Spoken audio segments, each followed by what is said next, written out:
दोस्तों हम general science के यहाँ पे 25 क्वेश्चंस यहाँ पे देखने वाले हैं और सभी के सभी क्वेश्चंस आपके प्रीवियस ईयर क्वेश्चंस है, एग्जाम्स के अंदर पूछे गए क्वेश्चंस है। चलिए शुरुआत करते हैं क्वेश्चन नंबर 1 के साथ में। क्वेश्चन नंबर 1 कहता है आपका कि किसी वस्तु की प्रारंभिक और अंतिम स्थिति के बीच की सबसे छोटी दूरी को क्या कहा जाता है। देखिएगा, एक वस्तु है, यहाँ से स्टार्ट होती है और इस तरीके से मूव करते हुए इस तरीके से चल के और इस पॉइंट पे पहुँच गई। ए पॉइंट से स्टार्ट हुई और बी पॉइंट्स पे पहुंच गई है। क्वेश्चन पूछ रहा है कि प्रारंभिक स्थिति, ये तो इसकी प्रारंभिक हो गई और ये अंतिम हो गई, इनके बीच की सबसे छोटी दूरी को क्या कहेंगे। दोस्तों दोनों के बीच की जो सबसे छोटी दूरी बनेगी वह बनेगी बिल्कुल एक दूसरे से सीधी दूरी। तो अपने से इसके बारे में पूछा गया कि इसको हम क्या कहेंगे। देखिएगा दोस्तों, यहाँ पे आपका करेक्ट आंसर क्या बनने वाला है। सबसे पहले इसने ये जो इस तरीके से यहाँ तक ट्रेवल किया तो ये तो कहलाती है इसकी दूरी जिसको हम डिस्टेंस बोलते हैं। इतना इसने डिस्टेंस तय किया। और दोस्तों यहाँ पे जो शॉर्टकट है ए और बी के बीच में जो मिनिमम डिस्टेंस है, यानी जो मिनिमम कम से कम दूरी है, इस दूरी को हम बोलेंगे विस्थापन। तो यहाँ पे अपना करेक्ट आंसर क्या बनेगा, ऑप्शन नंबर सी के साथ में करेक्ट आंसर जाएगा डिस्प्लेसमेंट के साथ में। विस्थापन एक सदिश राशि है और दूरी एक अदिश राशि है। नेक्स्ट क्वेश्चन नंबर 2 की बात करेंगे। क्वेश्चन 2 कहता है किसी बल द्वारा किया गया कार्य धनात्मक तब कहा जाता है जब। धनात्मक हम कब कहेंगे, देखिएगा, यदि सबसे पहले हम कार्य की बात करें, कार्य का फॉर्मूला क्या होता है, बल इंटू विस्थापन F.S, या दूसरी भाषा में हम कहें तो F×S। W बराबर होता है F.S होता है। मैं डॉट फंक्शन को हटाऊंगा, ये मेरा वेक्टर है, सदिश है, तो ये हो जाएगा F×S into cos of theta. Dot को हटाऊंगा तो कोस ऑफ थीटा बन गया। अब देखिएगा, पॉजिटिव कब होगा मेरा, थीटा की वैल्यू में क्या रखूं, यानी थीटा की वैल्यू में 0 रखता हूं, यानी बल भी मैं इस डायरेक्शन में लगाया और वास्तव में विस्थापन भी इसी डायरेक्शन में होता है। दोनों सेम डायरेक्शन में, तो थीटा की वैल्यू हो जाएगी 0। अगर थीटा की वैल्यू 0 हो गई तो कोस 0 की वैल्यू 1 हो गई। तो धनात्मक कब होगा, धनात्मक तब होगा जब बल का एक अवयव विस्थापन की दिशा में हो, एक component of the force acts in the direction of the displacement, और बिल्कुल सेम डायरेक्शन में है, तब आपका कार्य हो जाएगा धनात्मक। सेम एज इट इज, यदि थीटा की वैल्यू में 180 कर दूं तो कोस 180 की वैल्यू हो जाएगी -1। -1 होने से ये कार्य हो जाएगा अपोजिट।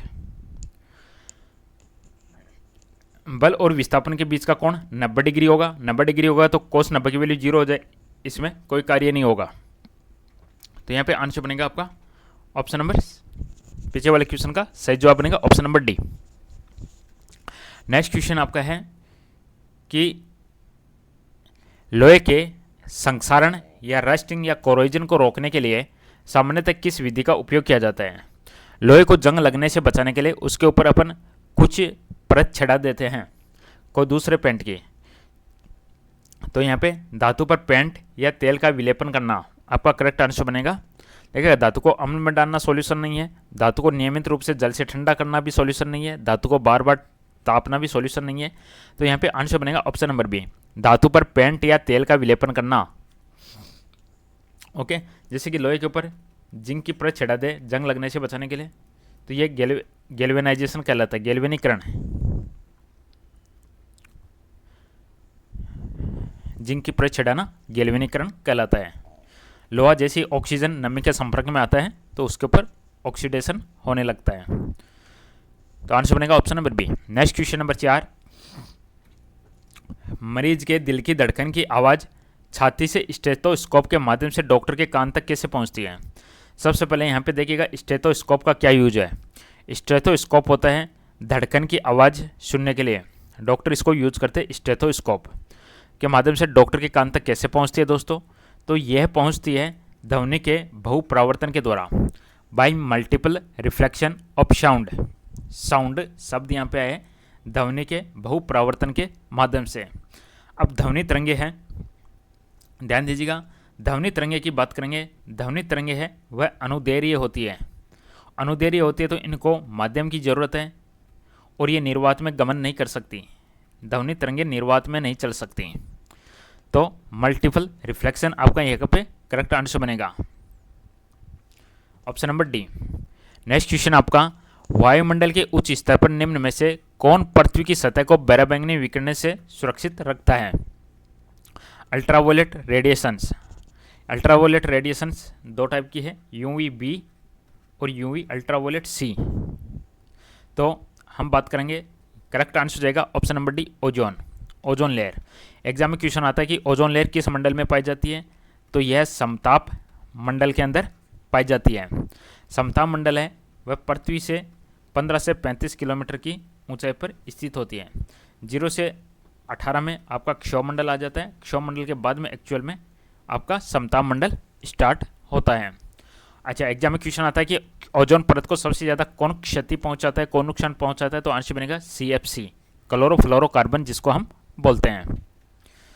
नेक्स्ट क्वेश्चन आपका है, निम्न में से कौन सा कथन सही ढंग से वर्णन करता है कि दो बिंदुओं के बीच विभवांतर की गणना कैसे की जा सकती है?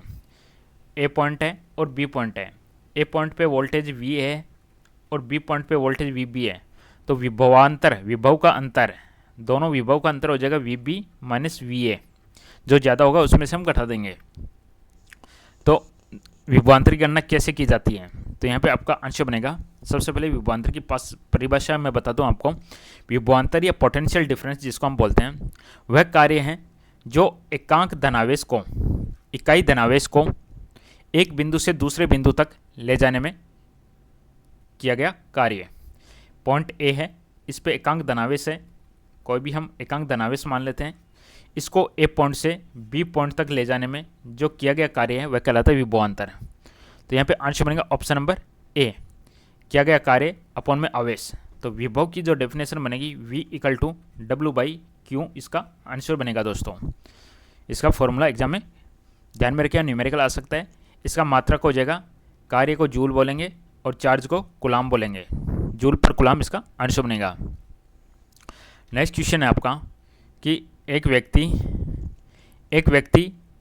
एक विशाल स्थिर वस्तु जैसे एक खड़ी ट्रक है उसको बल F से धक्का देता है। वस्तु -F बल से प्रतिक्रिया करती है। देखिएगा, ये कोई भी वस्तु है, ये कोई वस्तु है, यहाँ पे कोई आदमी है। तो ये आदमी इसको F बल से धक्का दिया इसने।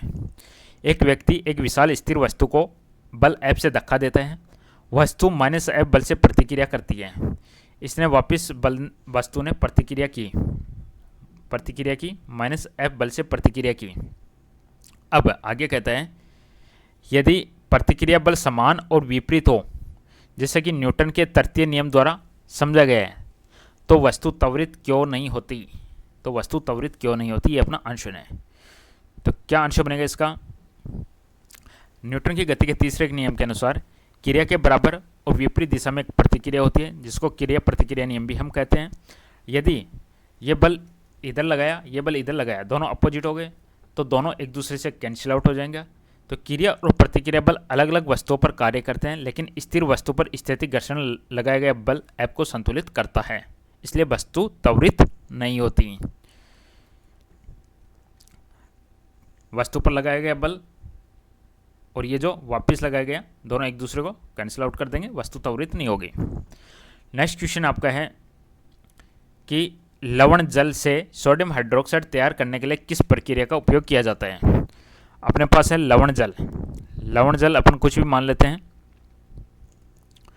इससे सोडियम हाइड्रोक्साइड तैयार करने के लिए किस प्रक्रिया का उपयोग किया जाता है? जैसे कि सोडियम हाइड्रोक्साइड का फॉर्मूला बन जाता है NaOH। अब हम बात करेंगे, जैसे कि NaCl ले लिया, लवण जल हो गया NaCl प्लस H2O। किस प्रक्रिया का उपयोग किया जाएगा? तो आंसर बनेगा लवण जल का विद्युत अपघटन। विद्युत अपघटन के अंदर क्या होगा? इसके अंदर अपने को क्या क्या देखने को मिलेगा? इसके अंदर NaCl प्लस H2O, तो क्या ऑब्जेक्ट निकल के आएगा? NaOH plus HCl। Next question है, निम्न में से कौन सी धातु जल के साथ अत्यधिक तीव्रता से अभिक्रिया करती है? जल के साथ में सबसे ज़्यादा रिएक्शन करती है सोडियम। सोडियम के साथ में एक और है पोटेशियम। ये दोनों बहुत ही ज़्यादा तीव्र रिएक्शन करती है, इसीलिए हमेशा क्या होता है, इन दोनों को मिट्टी के तेल के अंदर स्टोर किया जाता है। मिट्टी का तेल या जिसको हम बोलते हैं केरोसिन में रखा जाता है ताकि वह हवा के संपर्क में ना आए। क्वेश्चन है, निम्न में से कौन सा विभज्योतक, विभज्योतक को इंग्लिश में हम बोलेंगे मेरिस्टेम, कौन सा विभज्योतक पररोह है और मूलों के सिरों पर लंबाई में वृद्धि के लिए उत्तरदायी है? Meristem is responsible for the increase in length at the tips of the roots and shoots. Very important question है। तो कौन सा विभज्योतक है? विभज्योतक आपको यहाँ पे चारों प्रकार के दिए गए, शीर्षक, स्थायी, पार्श्वीय, अंतर्वेशी, 4 प्रकार के विभज्योतक है। सभी आपको ऑप्शन में दे रखे हैं, एपिकल, परमानेंट, लेटरल और इंटरकैलरी। तो कौन सा विभज्योतक है जो पररोह है यानी रूट्स, मूल्स, एंड्स में लंबाई में वृद्धि के लिए रेस्पॉन्सिबल है? तो इसको बोलेंगे शीर्षस्थ विभज्योतक या एपिकल मेरिस्टेम, जो जड़ तने के शीर्ष पर पाया जाता है और प्राइमरी ग्रोथ के लिए रेस्पॉन्सिबल होता है। तो लंबाई में वृद्धि के लिए पूछे तो आपका आंसर बनेगा एपिकल। यदि क्वेश्चन पूछे लंबाई में वृद्धि के लिए कौन रेस्पॉन्सिबल है तो एपिकल रेस्पॉन्सिबल है। क्वेश्चन पूछे मोटाई में कौन रेस्पॉन्सिबल है तो आंसर बनेगा आपका ये लेटरल मेरिस्टेम। और जो गांठें बनती है जैसे कि गन्ना हुआ, बांस हुआ, जो गांठें बनती है, गांठों के लिए रेस्पॉन्सिबल कौन है? इंटरकैलरी। ये गांठों के लिए रेस्पॉन्सिबल है इंटरकैलरी मेरिस्टेम। क्वेश्चन नेक्स्ट है, कौन सी गर्भ निरोधक विधि नहीं है? Not a contraceptive method. तो देखिए ऑप्शन में से क्या होगा? Option A abortion, option B अंडा से अंडों के निकलने को रोकने के लिए हार्मोनल संतुलन में परिवर्तन, ऑप्शन सी गर्भाशय में कॉपर टी और कंडोम का उपयोग करके शुक्राणु को अंडे तक पहुंचना।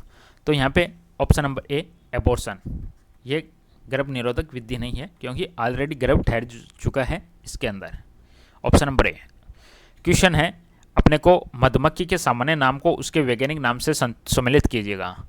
ये अपने को कॉलम 1 है, ये कॉलम 2 है, अपने को मैच करना है।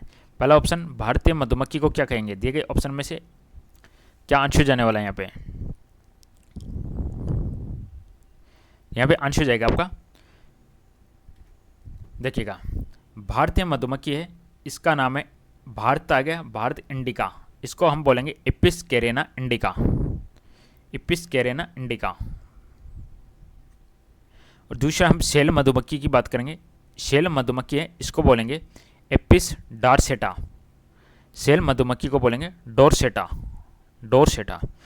तीसरी हम बात करेंगे लिटिल मधुमक्खी, लिटिल को हम बोलेंगे फ्लोरा, फ्लोरिया, एपिस फ्लोरिया। और लास्ट अपना इटालियन, इटालियन मधुमक्खी को बोलेंगे मेलिफेरा। तो इटालियन, इटली की मेलोनी, मेलोनी मेलिफेरा, इस तरीके से याद कर लीजिएगा। भारत को हम इंडिया, इंडिका, इंडिका हो गया।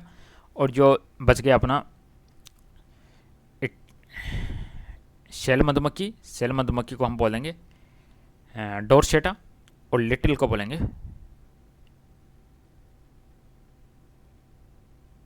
Italian mellifera. नेक्स्ट क्वेश्चन, जिस प्रकार न्यूटन का संबंध भार से है उसी प्रकार किसका संबंध आपसे है? देखिएगा, वेट बराबर होता है मास इनटू ग्रेविटी। अब इसके अंदर ग्रेविटी जरूरी है, मास को हम बोलते हैं किग्रा और ग्रेविटी को बोलते हैं मीटर प्रति सेकंड स्क्वायर। तो ये क्या कहलाता है? ये न्यूटन हो गया। प्रेशर को हम क्या कहेंगे? प्रेशर की यूनिट क्या बनेगी? प्रेशर इक्वल टू होता है बल बटा क्षेत्रफल। बल को बोलेंगे अपन फोर्स आ जाता है किसमें? कितना फोर्स लगेगा?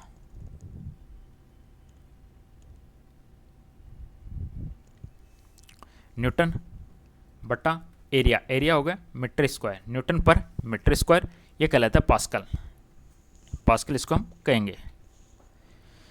नेक्स्ट क्वेश्चन, आणविक द्रव्यमान की गणना कैसे की जाती है? आणविक द्रव्यमान में क्या होता है? मॉलिक्यूलर मास में क्या होता है? जितने भी एटम्स होते हैं सबका हम मास ऐड करते हैं। जैसे कि H2O है तो हाइड्रोजन का 1 होता है, लेकिन कितने हाइड्रोजन के एटम है? 2, तो 2 इंटू 1 तो हाइड्रोजन के हो गए। ऑक्सीजन का कितना होता है? 16, 1 एटम है इंटू 16, तो ये टोटल हाइड्रोजन का मॉलिक्यूलर मास कितना हुआ? 18।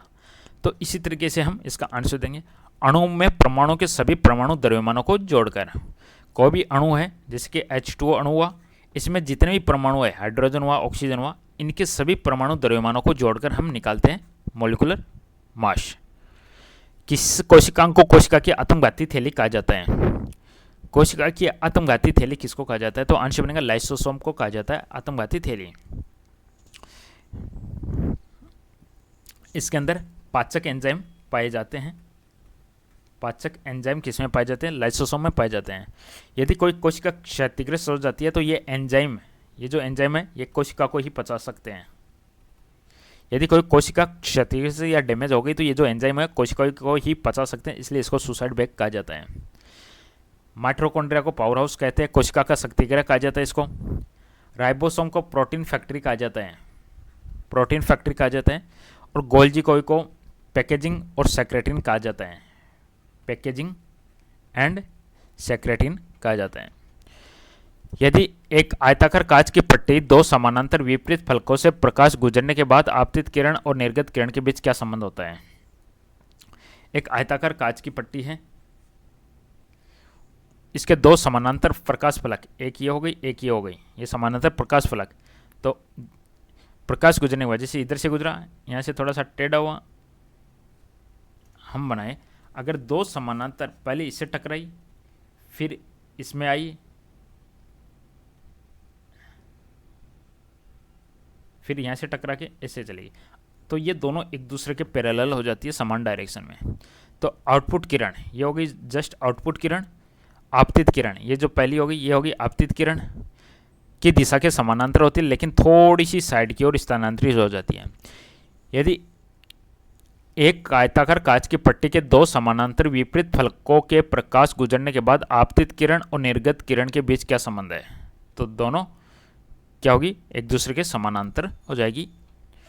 नेक्स्ट क्वेश्चन, निम्न में से किस धात्विक ऑक्साइड को केवल गर्म करके धातु में अपचयित किया जा सकता है?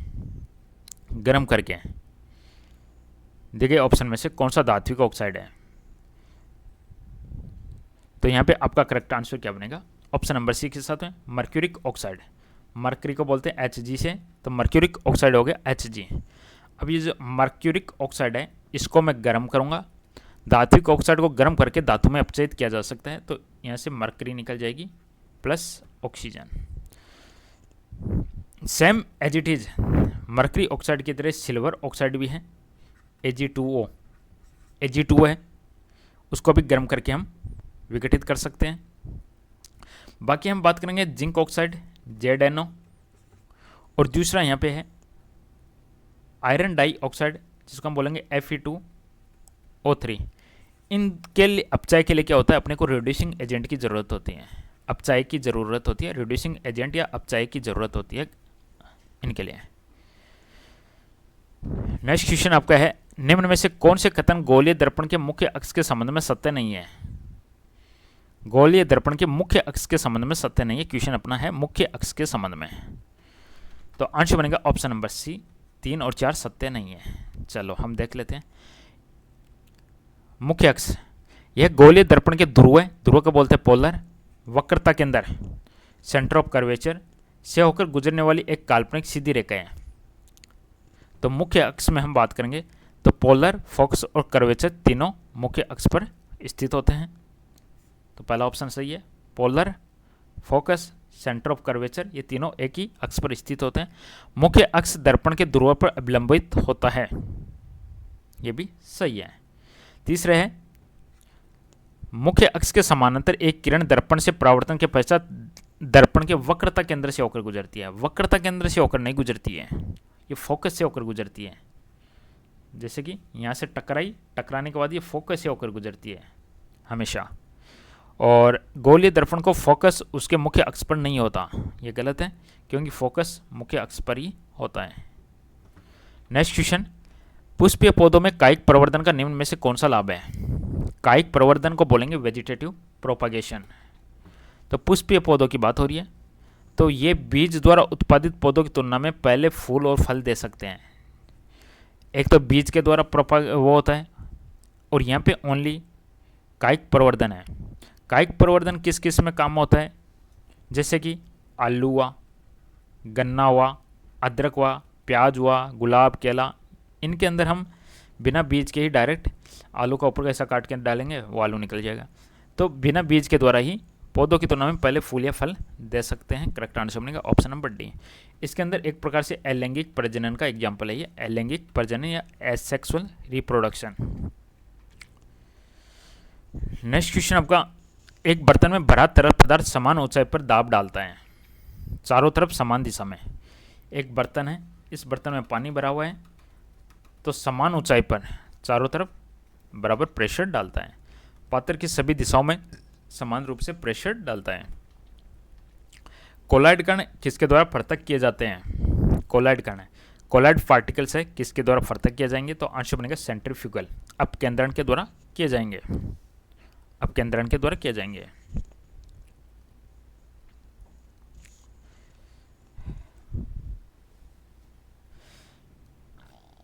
सस्पेंशन है, निलंबन है, वो फिल्ट्रेशन के माध्यम से होता है। सस्पेंशन या निलंबन है, फिल्ट्रेशन के माध्यम से होता है। और कोलाइड है, वह सेंट्रीफ्यूगल के माध्यम से होता है। नेक्स्ट क्वेश्चन है, कोशिका आकार के संबंध में कौन सा कथन यहाँ पे सही है? कोशिका के आकार के बारे में, तो कोशिका का आकार उसके कार्य से संबंधित होता है और जीव के आकार से संबंधित नहीं होता। तो ह्यूमन बॉडी के अंदर अलग अलग कोशिकाएं होती हैं, वो अपना अलग अलग कार्य करती हैं। तो कोई कोशिका छोटी होगी, कोई बड़ी होगी, कोई स्मॉल होगी, कोई बिग होगी, कोई मीडियम होगी। तो ये सब जो साइज डिपेंड करेगी उसके कार्य से संबंधित है, ना कि कोई भी जीव है उसके आकार से संबंधित नहीं है। ऑप्शन नंबर सी इसका करेक्ट आंसर बनेगा। मेंडल के प्रयोग में जब उन्होंने एक लंबे और एक बौने मटर पौधे का संकरण किया तो F150 में उन्होंने क्या देखा? तो यहाँ पे आंसर क्या बनेगा? F150 में उसको जो भी प्राप्त हुए वो ये थे, सभी लंबे थे। F150 के अंदर सबके सब लंबे प्राप्त हुए थे। लंबे को इसने TT से रिप्रेजेंट किया, बौने को उसने TT से रिप्रेजेंट किया, और जब दोनों का संकरण करवाया तो वह थे T और T। आंसर बनेगा सभी लंबे थे। नेक्स्ट क्वेश्चन है, जब ठोस लेड नाइट्रेट को गर्म किया जाता है, ठोस लेड नाइट्रेट इसको गर्म किया जाता है तो एक पीला अवशिष्ट PbO रह जाता है और दो गैसें निकलती है। एक लाल भूरे रंग की होती है और दूसरी धैन में सहायक होती है। कौन सी गैस निकलती है? तो इसका फॉर्मूला होता है, लेड नाइट्रेट का फॉर्मूला बनता है Pb2NO3 का होल ट्वाइस PbNO3 का होल ट्वाइस। अब ये जो PbNO3 होल ट्वाइस है, इसको मैं गर्म करता हूँ, गर्म करूँगा तो मेरे पास में कह रहा है कि लेड ऑक्साइड बनता है, 2PbO बन जाएगा, प्लस NO2 बनेगा, एक दो लाल भूरे रंग की गैस निकलती है और एक दहन में सहायक होती है। दहन में सहायक होती है हमेशा ऑक्सीजन, तो इसमें ऑक्सीजन निकलती है। तो ये इसका रिएक्शन अभिक्रिया बनेगी। तो इसमें एक तो हो गया नाइट्रोजन ऑक्साइड, एक हो गया oxygen, nitrogen dioxide and oxygen आपका करेक्ट आंसर बनेगा ऑप्शन नंबर ए। तो नाइट्रोजन डाइऑक्साइड है, उसका कलर होता है लाल भूरा रंग, और ऑक्सीजन है वह दहन में सहायक होती है। इसका आंसर बनेगा ऑप्शन नंबर ए। और आज का लास्ट क्वेश्चन है दोस्तों, विद्युत परिपथ में प्लग का क्या उद्देश्य है? प्लग की बोल दीजिएगा, कुंजी बोल दीजिएगा, स्विच बोल दीजिएगा, ये इस तरीके से इसका सिंबल होता है।